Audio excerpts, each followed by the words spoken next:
Hi, my name's Rick Lanciotti, and this is an overly quick guide to online arts education. I'm going to start off with this film clip right here, and this is from 1869. Now, a lot of people who teach film or media arts love to talk about how this particular clip, when it was shown in theaters, everybody in the side of the theater that the train was coming towards would run out in fear. In hindsight, this was probably newspapers kind of amplifying things to get a lot of readers. But this is a great example of one of the two things that were kind of very popular when films were shown, which is kind of a slice of life. The other is this right here. And this is Professor Wellington's Boxing Cats. This isn't just proof that cats have always been popular in media, but it is also an example of a filmed vaudevillian stage show. And this change from vaudeville to film is what I want to talk about with online education, because I think there's a lot of parallels. And now, as I said before, I'm going to speak specifically about online arts education because that's where my background is. So kind of using this metaphor of vaudeville and the transition to theater. When film first came out, thought of film as just a way of recording vaudevillian acts. And that makes a lot of sense. You have actors, you have scripts, you have movement and stuff like that.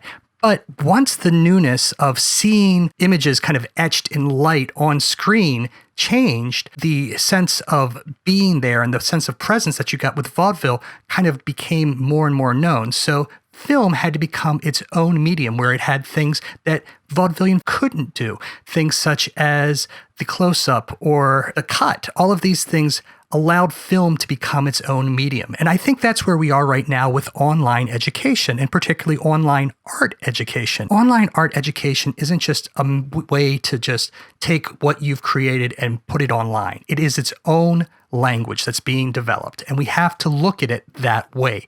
Just like the transition from vaudeville to film meant that there were still vaudevillian acts around, we can still have in-person classes, but we have to look at the strength that you get from an online perspective. So let's talk about the positives and the negatives that you can receive with online education. One of the biggest ones is, in my research that I found, is flexibility and convenience.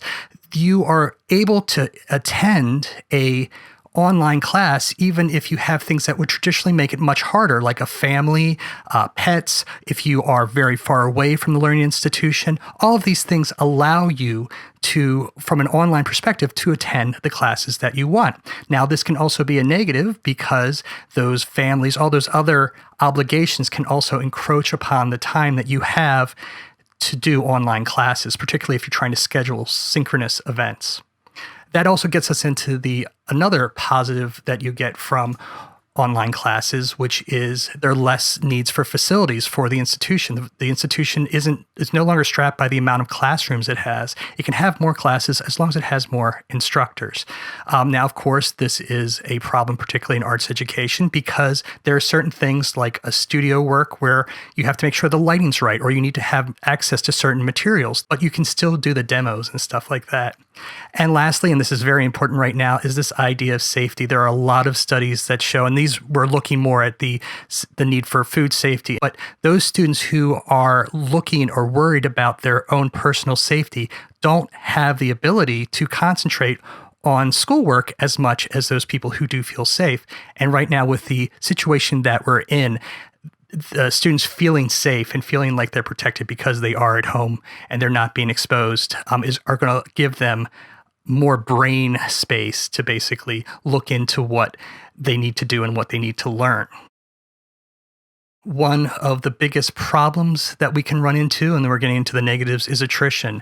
Throughout my studies, there is a higher amount of students that leave online classes than in-person classes. And I think a lot of that has to do with engagement, which we'll talk about in just a second.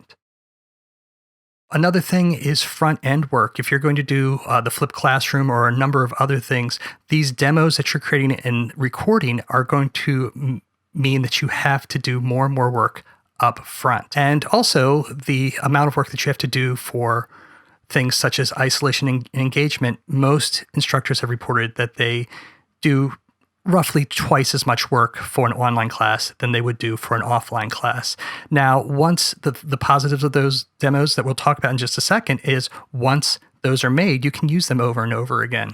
But this is one of the main reasons that I'm even talking about online education. In my time at Portland State, I found that a lot of online classes really reduced my sense of engagement. I didn't have those people around me. I felt very, very isolated. And that makes sense. You're reducing, especially if you're going completely text-based, you don't get to see the person that you're talking to. You don't get to hear their tone of voice. You don't get body language that we really rely on to have conversations in person. Those are all taken away. So you need to increase engagement.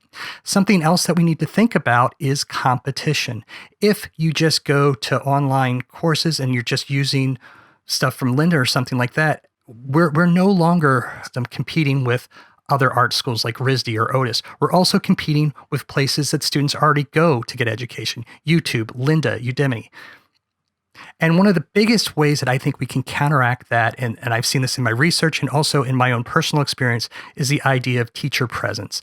The feeling that there is someone on the other side of that computer screen. And there are a number of ways that we can increase teacher presence. And I want to talk about that right now.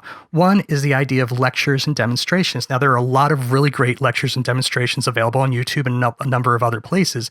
The thing that we're offering them is the ability to interact with the person who's teaching those things. And that's why I think it's really important that you either show where the voice is coming from at the beginning of the presentation with the video, or with a little picture-in-picture down in the corner as you're going through the lecture or demonstration. The other thing that college gives that those places like YouTube and Udemy don't give is a sense of community. We can really, really create that. Now, we have to do a lot more work on that. That sense of community usually happens when the students are during breaks or during walking to school or walking away from school, all of that stuff. We have to embed that into our learning courses. But let's get back to lecture and demonstrations. So with lectures and demonstrations, you have a lot of advantages. Students have the ability to rewind and rewatch these demonstrations, these lectures over and over again. So pre-recorded lectures are really helpful, as are demonstrations. The thing we need to be aware of is the amount of engagement that they can have. So if you are recording a lecture, you don't want to go more than 10 to 12 minutes at maximum with each of your lectures. Break them in. Instead of doing an entire hour and a half lecture, do 6 to 8 mini lectures and break them up at logical standpoints. If you're doing an art history class, break them up during the different modes or methods that you're doing, or the major figures. Give the students a chance to process that information, take their notes, go back and change things before they go to the next section. With demonstrations, I think it's even more important. You can bring all the students up to something as subtle as a paintbrush that only one-on-one people would be able to see before. With these, though, especially if you're teaching things that need to be also done on the computer, like a Photoshop class, you need to make sure that you're demonstrating one technique at a time. You don't want to go more than 2 to 5 minutes on each demonstration. That's because if the students are watching the video on the computer, they need to then stop the video, close down the window, and then go in and open up Photoshop or whatever to try the technique. If you go on much longer than that, they're going to lose all of those things that you've been showing them. Let's talk about discussion. Now, I am personally not a big fan of text-based only discussion. There's a lot of research in the early 2000s that say that that is something that's very effective. But I think as we've moved on with technology, there is more and more research showing the more up-to-date articles, the more recent articles that I've read really push more towards video discussion, synchronous discussion. And that's particularly important in arts-based education, where you're going to need to point out visual things. Finally, and this is the hard one, is studio work. Arts-based education isn't just something where you're training your mind. You're also training your body. You're training technique. And the only way that I really know of that's been effective in both the studies that I've seen and what I've heard is more and more one-on-one time via video conference or whatever with your student. And with that one-on-one time and that discussion, we need to talk a little bit about email. I would really encourage you, even though email isn't the best solution, it's the one that everybody knows. We don't need everyone to sign up for Instagram or Facebook or all these things. Even though you think everybody has those accounts, they may not. With email, though, you need to make sure that you're doing certain things. Like you need to make sure that you respond to every single student's email, even if it's something that would be better served by telling all of the students, still respond to that particular student's email first.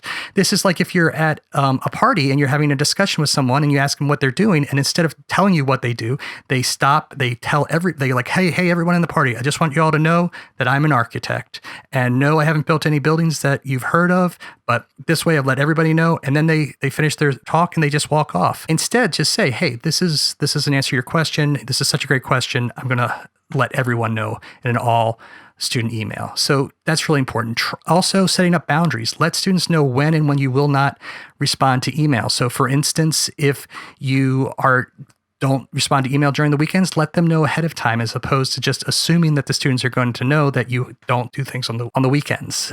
If you've got panicking students and they don't have that connection that they know that they're going to have, they need to know when they're going to get an answer. Another thing that can really help students feel a sense of connection, and once again, get back all of those things that we get with in-person schools, or at least get a sense of that sense of community, are small groups and collaborative assignments. And this basically forces the students to have conversations outside of class and hopefully make those connections that they would normally have in a traditional setting. Now, there are some fears, and here are some solutions. I think the biggest fear that I always had with collaborative pieces is that somebody's either going to just run the entire piece, or there's going to be somebody who's not doing any work. A great solution that I found for that in my time at school is one instructor told us all that at the end of the term, we were going to basically rate everybody else in our group anonymously. And that way, everybody kind of knew that they had to chip in a little bit or let everybody take a piece. Another thing that you can do is you can assign tasks to each person so that they know what they're doing, and making sure that everybody does that. The next thing I want to talk about is creating projects. Creating projects is incredibly important, as always, but you have to look at it as a different thing. Not like you're writing a script for vaudeville. You're now writing a script to the strengths that you would have for a film. Same thing with online education. Create projects that are good for being online projects. So the way that I would do that is look at the most important thing that you're trying to teach the student and the secondary things to try and teach the student. Then look at the equipment that they have and how they could do that. I would also, getting back to that idea of flexibility, offer students the flexibility to change the assignment to fit them better. This way, you're giving them the flexibility that they expect with an online piece.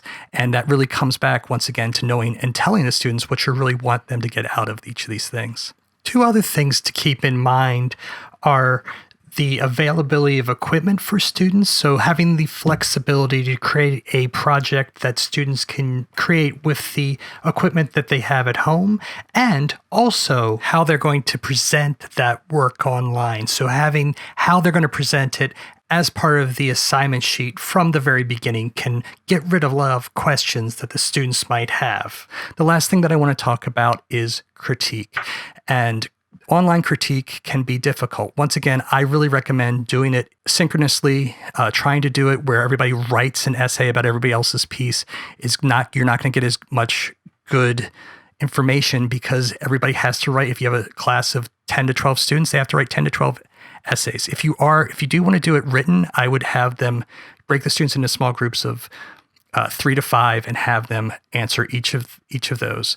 But I think in-person critique is going to be better. You're talking about things visually, you're pointing at them visually, and you allow the students to do that as well. Something else that I think would be really important and can be really helpful is creating a code of conduct for critique. And you do that with the students. You ask them questions like, how would you deal with something that is disturbing to you? What would you do if you found out that something that you created was disturbing to another student? Have all of those answers come in ahead of time. Give them a way to talk about that before any of these problems come up, and then give them a way to amend that code of conduct so that they can change it in the future if they need to.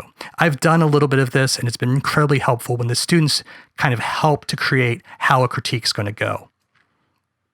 The last thing I just want to say is I really do feel like we are in a situation where things are changing. Online education is just not a recording of your normal classroom. It's its own thing. And we are developing a language. And I think this development has been pushed even closer, even faster forward with this pandemic that's happening. But people are going to want this. So we really need to look at this not as a temporary thing, but something that's coming and that will be here forever. And we need to find that language. And I think it's an exciting time. Thank you for your time.